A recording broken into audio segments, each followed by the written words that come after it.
A note on Wuthering Heights, one of the best 100 movies ever made. It is also on the New York Times' best 1000 movies ever made. Laurence Olivier, Mel Oberon, David Niven, gods and the goddess of cinema, act in this adaptation. There've been so many, true, but this one is the most remarkable. A crucial movie based on one of the best 100 books,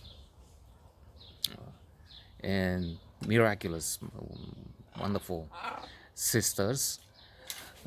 It is rare to have one extremely talented writer, but to have three in the same family, that's already,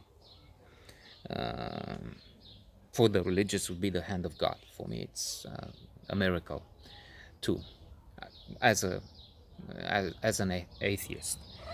One of the most remarkable love stories ever told and filmed in this case.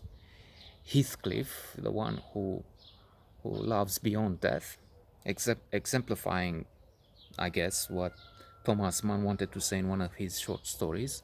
He has a short story in which there are two characters speaking to each other, and one is saying to the other that he's appalled at the way they hear people always complaining, "Oh, I love you so much, I don't have words to express that," or "Our friendship is beyond words, words are too small." He holds the opposite, correct view, I would say, which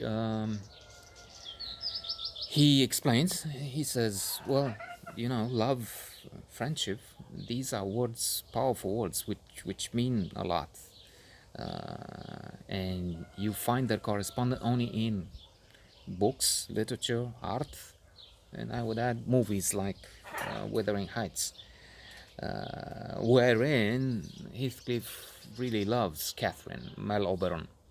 Heathcliff is Laurence Olivier, majestic, mesmerizing as always, imposing. She dies with, it's not, spoiler alert is not needed, because we know from the beginning when a visitor, a stranger is last, arrives at his house, and in the night he sees a woman he thinks he did was a dream at the window, and that's apparently the ghost of Catherine. So she died, and Heathcliff loves her beyond like the meaning of love, I, till death and beyond. You don't see that in real life. It doesn't happen. We have, in fact, a psychological phenomenon called the honeymoon effect, and it means that after 2 years, most people get tired. I hope I'm not overheard. Well, I'm told anyway, frequently to beat it, to get lost. So it's no news, but it doesn't happen always, of course. But it's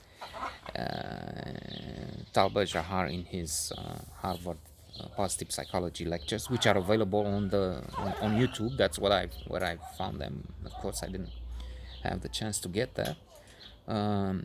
He talks about this example with Halle Berry at the time, some years ago, and surely not the most beautiful woman in the world, one of the most beautiful then now, Halle Berry. He said you could be married to someone like her, to her, but then in 2 years, somebody new, much less attractive, objectively, could be more interested just because something new. Or the Coolidge effect. It's an anecdote. Supposedly, the American president at the beginning of last century, with his wife on a visit to a farm. She sees hens and the rooster copulating many times. How many times, she asks someone on a regular day? And I don't know the answer, but it's many times. 70, I don't know, more. And tell that to the president. The anecdote story has it. And President Coolidge, an intelligent, bright man, as most presidents were, except for the one they have now. So he gets this knowledge, and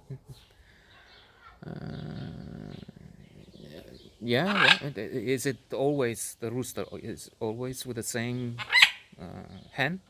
No, it's always a different one. Tell that to the first lady. It's supposed to have said. Hence the Coolidge effect. To return, wonderful, well-known story, fantastic, the quintessential love story.